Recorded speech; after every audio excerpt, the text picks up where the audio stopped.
Students, welcome to our channel. তো students, আজকে আমি একটা রিম্যান ইন্টিগ্রালের পরের পার্টটা নিয়ে আলোচনা করব। আগের ভিডিওতে আমি তোমাদের ডারবক্স থিওরামের ডেফিনেশন ক্লিয়ার করেছিলাম। আজকে একটা ইন্টিগ্রেবিলিটির কন্ডিশন নিয়ে আমরা আলোচনা করব।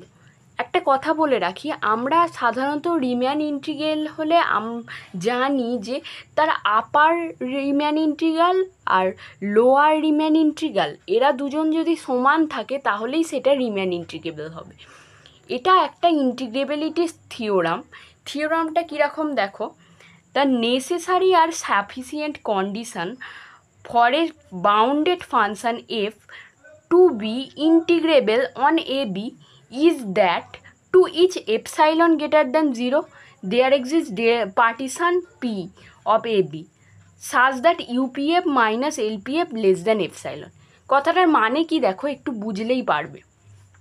বলছে যে নেসেসারি আর সাফিসিয়েন্ট কন্ডিশান মানে ইফ অ্যান্ড অনলি ইফ, এই নেসেসারি আর সাফিসিয়েন্ট কন্ডিশান মানে এটা হলে ওটা হবে যদি এফ ইন্টিগ্রেবল হয়। এফ একটা বাউন্ডেড ফাংশন, আর এফটা ইন্টিগ্রেবল কখন হবে, যখন for any epsilon greater than 0 there exist a partition P, একটা নির্দিষ্ট পার্টিশান থাকবে, আর এই কন্ডিশান আমার ফুলফিল করবে, তাহলেও আমি বলতে পারবো এটা একটা রিম্যান ইন্টিগ্রাল। আমি বেশিরভাগ প্রমাণ এটা দিয়েও করতে পারবো। সেই জন্য রিম্যানের প্রত্যেকটা থিওরাম দেওয়ার জন্য এক একটা লজিক থাকে। এটারও যখন তুমি অঙ্ক করবে বুঝতে পারবে এটা কীরকম লাগছে। বেশি কথা না বাড়িয়ে আমি প্রমাণে চলে যাই। দেখো, আর একবার বলে দিই, এফটা যখন ইন্টিগ্রেবল হবে এ বিতে, কখন ইন্টিগ্রেবল হবে, যখন প্রত্যেকটা পার্টিশানের জন্য UPF minus LPF less than এপসাইলনটা আমার স্যাটিসফাই করবে, তখন আমি বলতে পারবো এটা একটা রিম্যান ইন্টিগ্রেবল। এই কোথাও যদি আমি এই কন্ডিশানটা স্যাটিসফাই করিয়ে দিতে পারি তাহলেই আমি বলবো এটা রিম্যান ইন্টিগ্রেবল হয়ে গেছে। ঠিক আছে, আমি আস্তে আস্তে স্টেপ বাই স্টেপ করব, প্রমাণটা তোমরা খুব ভালোভাবে বুঝবে। আর কোথাও কোনো কোয়ারিজ থাকলে আমাকে অবশ্যই কমেন্টে বলবে। প্রথম কথাটা কি বলে দিয়েছে, for a bounded function F to be integrable on A B. তার মানে বলছে এ বি, এই ক্লোজড ইন্টারভালটার মধ্যে এ বি অবশ্যই মানে এফটা কিন্তু বাউন্ডেড, এরা নিজেরাই বলে দিয়েছে এফটা বাউন্ডেড ফাংশন। এ বি অবশ্যই আমার এফ ইন্টিগ্রেবল মানে বাউন্ডেড আর ক্লোজ ইন্টারভালের মধ্যে রিম্যান ইন্টিগ্রাল হতে গেলে থাকতে হবে, এটা আমরা জেনে এসেছি। তো দেখো, এফটা যদি ইন্টিগ্রেবল হয় তাহলে আমরা কি বলতে পারি, এর আপার রিম্যান ইন্টিগ্রাল আর লোয়ার রিম্যান ইন্টিগ্রালটা সেম, তাহলেই এটা ইন্টিগ্রেবল হবে। লেখো, let f be integrable on A b. তাহলে কি হবে দেখো, আপার রিম্যান ইন্টিগ্রাল আর লোয়ার রিম্যান ইন্টিগ্রালটা সেম হবে। ঠিক আছে, আগের lower Riemann f dx is equal to a of minus B F dx. এটা সমান কি হবে দেখো, a to B F dx. তুমি বলতে পারো এ আর বিটা কোত্থেকে এলো, এই ক্লোজড ইন্টারভাল এ থেকে বি এর মধ্যে। দেখো, আর একটা কথা, আমি এইটা কিভাবে লিখলাম সেটাও তুমি জিজ্ঞেস করতে পারো। এটা কি, এটা বলো লোয়ার রিম্যান ইন্টিগ্রেবল, এইটা হচ্ছে আপার রিম্যান ইন্টিগ্রাল। আমি কি বলেছি, এরা দুজন যখন সমান হবে তখন সেটা একটা রিম্যান ইন্টিগ্রেবল হবে। মানে এরা দুজন সমান হলে আমি এটা লিখতে পারি, এটা সমান যা এটা সমানও তাই, এটা সমান যা এটা সমানও তাই, এটা এরা বলে দিয়েছে প্রশ্নে। এইবার দেখো, এখানে আমি প্রমাণ করার জন্য একটু ডারবক্স থিওরাম লাগাবো। আগের বারে ডারবক্স থিওরামটা যদি তোমরা না দেখে থাকো, আগের ভিডিওতেই দেওয়া আছে। আমি একটা ডারবক্স থিওরামের স্টেটমেন্টটা এখানে দেখিয়ে দিচ্ছি। F B A bounded function, এফটা যদি বাউন্ডেড ফাংশন হয় দেন টু এভরি, প্রত্যেকটা এপসাইলনের জন্য একটা করে ডেল্টা থাকবে, যেখানে UPF greater than A to minus B, মানে এটা হচ্ছে আপার রিম্যান ইন্টিগ্রাল, আর এটা হচ্ছে আপার রিম্যান সাম, তোমাদের মনে আছে নিশ্চয়ই।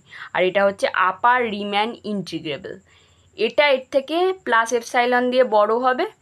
আর LPF less than minus A to B f minus of epsilon for all partition p with the norm mod norm p less than delta. তো আমি এই দুটো কন্ডিশান আমার এখানে লাগানোর চেষ্টা করব। দেখো আমার কি কি ডারবক্স থিওরামে বলে দেওয়া আছে, এটা বলে দেওয়া আছে, আর LPF less than -a to b f minus epsilon, এই দুটো কন্ডিশান আমার ডারবক্স থিওরামে বলে দেওয়া আছে। কিন্তু এভাবে নিলে তো হবে না, আমার একটা পার্টিশান নিতে হবে আগে। একটা পার্টিশানের জন্য দেখাবো এই দুটো সত্যি। লিখি এখানে, কারণ পি একটা পার্টিশান অলরেডি দিয়ে দেওয়া হয়েছে। লেখো লেট দেয়ার এক্সিস্ট, লিখে দিই there exist P1 be any partition on A B. ঠিক আছে, এবার দেখো P1 যেই পার্টিশান হলো, তাহলে ইউ অফ P1F এটা greater than a to-b f।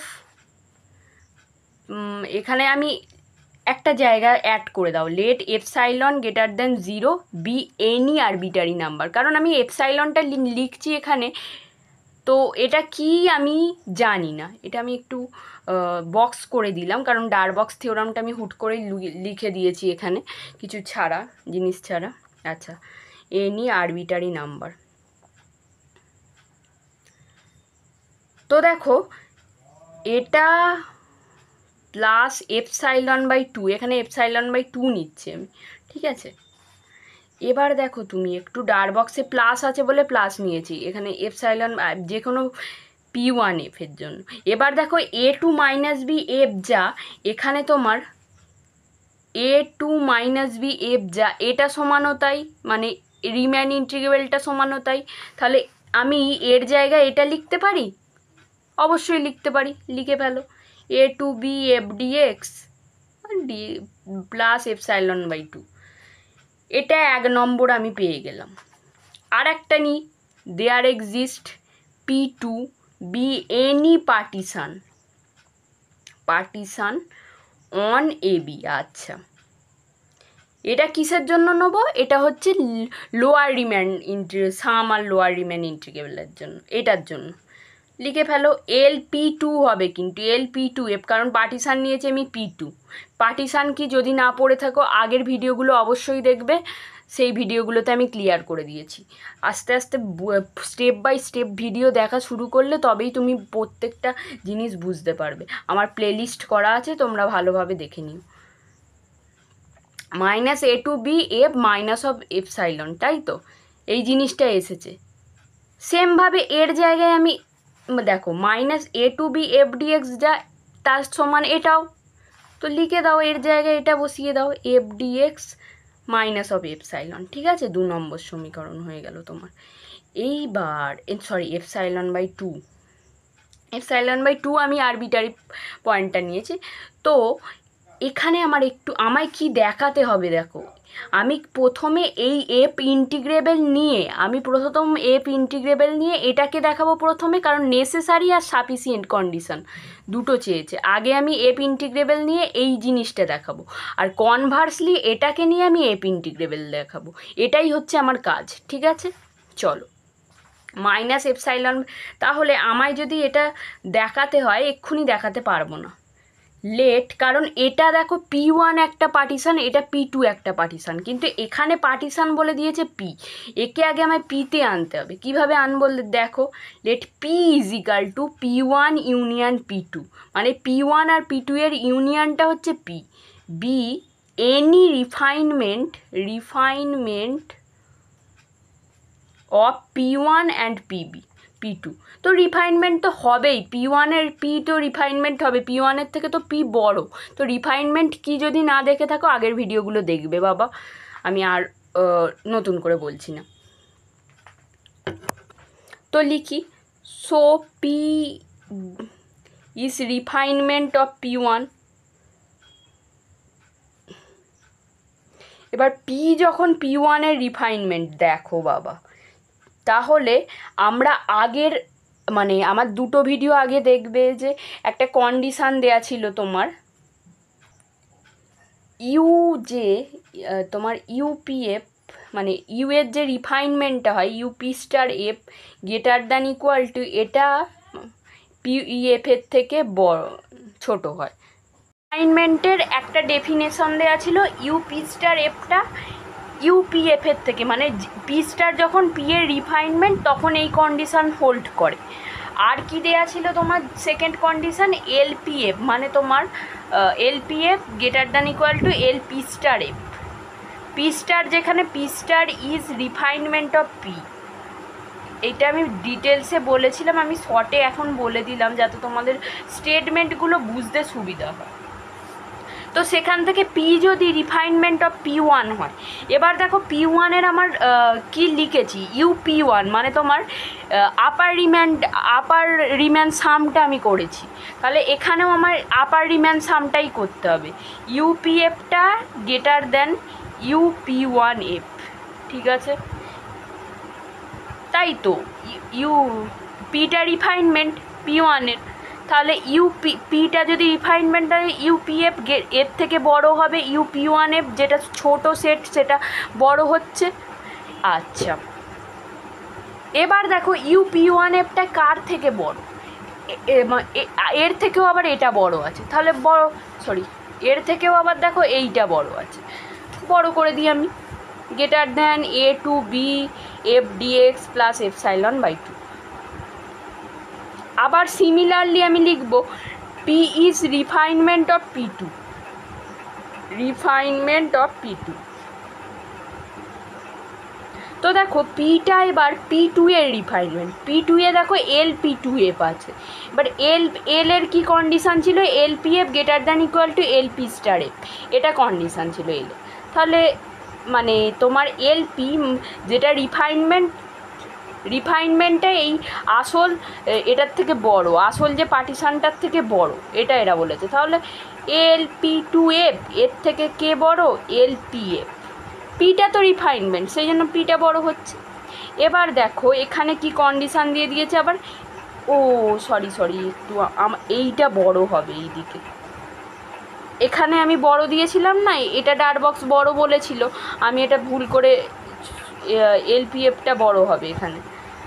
তাহলে চলো, তাহলে এটার থেকে এলপি টু এফটা বড়, তাহলে বাই টু থেকে আমি লিখতে পারি এই গোটাটা a to B F dx minus of epsilon by two, এর থেকে এটা বড় LP two f greater than এইটা বড় এলপি এফ। তো দেখো আমার তো চাই পি, আমার পি টুকে দরকার নেই, আমি পরের লাইনে লিখে দিচ্ছি যেটা ইমপ্লাই করছে F dx minus epsilon by two greater than LP F, ঠিক আছে? তো তাহলে আমি এইখান থেকেও আমি এই ইমপ্লিকেশানটা লিখে দিই UPF greater than A to B F dx plus epsilon by two, এটা 3 নম্বর সমীকরণ দিয়ে দিচ্ছি। এইবার আমায় একটু এখানে চেঞ্জ করতে হবে, আমাকে কি চেয়েছে দেখো ইউপিএফ মাইনাস এলপিএফ, এখানে আমি ইউপিএফটা পেয়েছি কিন্তু মাইনাস এলপিএফ পাইনি, তো মাইনাস এলপিএফ এটাকে কিছুই নয় মাইনাস এলপিএফ করে দেবো সবার আগে, তাহলে মাইনাস চলে আসবে, এর আগে minus A to B F dx, এর আগে যদি মাইনাস হয় মাইনাসে মাইনাসে প্লাস এপসাইলন বাই টু হয়, কিন্তু আমরা জানি যখনই মাইনাস দিয়ে এইদিকে গুণ হয় এই চিহ্নটা উল্টো হয়ে যায়, এটা এর থেকে বড় হয়ে যায়। তাহলে লেখো ফ্রম, এবার এই 3 আর 4 থেকে কি করতে পারি দেখো ইউপিএফ মাইনাস এলপিএফ তাহলে লিখতে পারবো, দুটো কন্ডিশানই সেম চলে এসছে, এই দুটো কেটে যাবে এখান থেকে, এটা এপসাইলনের থেকে মোট কথা ছোট থাকবে, লেখো তাহলে ফ্রম 3 and 4, ফ্রম 3 and 4। দেখো এইটা থেকে এদের দুজনের যোগ হচ্ছে, অ্যাড করলে কি হচ্ছে UPF plus of minus LPF, মানে মাইনাস এলপিএফটাই হচ্ছে, এটা কি এর থেকে বড়, এটা দেখো এটা যতই গ্রেটার দ্যান এইদিকে সাইন হোক ব্যাপারটা কিন্তু একটু উল্টো হচ্ছে, মানে এটা তুমি যা লিখতে এলপিএফটাও যদি তুমি এইভাবে লিখতে দুটো কিন্তু সেম ছিল, একদম এগুলো ঘাবড়ে যাবে না, একটু নিজেরা বাড়িতে লেখার চেষ্টা করবে, দেখবে খুব ভালোভাবে হচ্ছে ব্যাপারগুলো। 3 আর 4 থেকে আমি লিখি তাহলে এইটা পাচ্ছি a to B F dx plus epsilon by two, এবার এইটা লেখো minus A to B F dx plus epsilon by two, ঠিক আছে? এখানে আমার লেখাটা খুব খারাপ হয়ে গেল গো, তো এই দুটো দেখো কেটে যাচ্ছে। এবার epsilon by 2 plus epsilon by 2 epsilon হয়। তাহলে আমি বলতে পারলাম ইউপিএফ মাইনাস এলপিএফটা এপসাইলনের থেকে ছোট। তো আমাকে কি কন্ডিশন প্রমাণ করতে দিয়েছিল, এটা আমি করে ফেললাম। এই অবধি তোমাদের যদি কোনো রকম অসুবিধা থাকবে অবশ্যই বলবে আমায় কমেন্টে, সবটা তো আমি বুঝতে পারবো না। এবার এটা প্রথম পার্ট হলো যে এফ ইন্টিগ্রেবল দেখিয়ে আমি এটা প্রমাণ করলাম। এবার দ্বিতীয় পার্টটা কি হবে, আমি এটা ধরে নেব, তারপর এফ ইন্টিগ্রেবল কিনা সেটা প্রমাণ করব। তো দেখো কনভার্সলি লেট আমরা লিখি, কনভার্সলি মানে উল্টো করে দেখো যে আমি তাহলে এটা ধরে নেবো UPF minus LPF less than epsilon, লিখে দিই UPF minus LPF less than epsilon. এইবার দেখো আমরা একটা থিওরাম মানে আমরা জানি, কি জানি আমরা, উইনো এলপিএফটা হচ্ছে লোয়ার রিম্যান সামনে, এর কি ছিল, এর থেকে কে বড়, লোয়ার রিম্যান ইন্টিগ্রাল বড়, লোয়ার রিম্যান ইন্টিগ্রাল বড় এফ বি ডিএক্স। এর থেকে আবার কি বড়, আপার রিম্যান ইন্টিগ্রেবল বড়, minus B to A to minus B F dx. এর থেকে আবার কি বড়, ইউপিএফ বড়।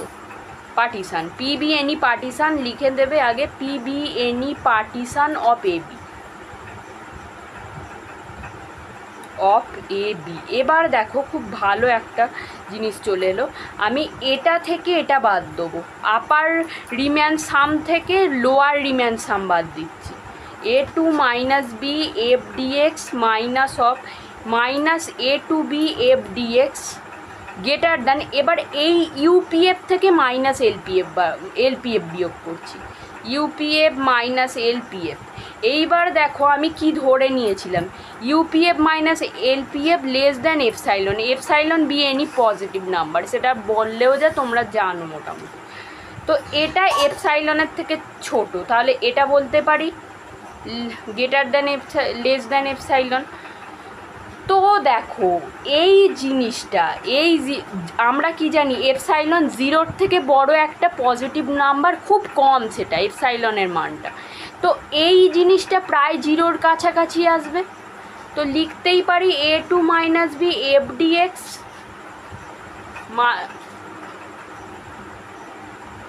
Minus of minus A to B F dx is equal to 0। তাহলে এটা কি হচ্ছে দেখো, upper Riemann integral is equal to lower Riemann integral হয়ে যাচ্ছে আমার।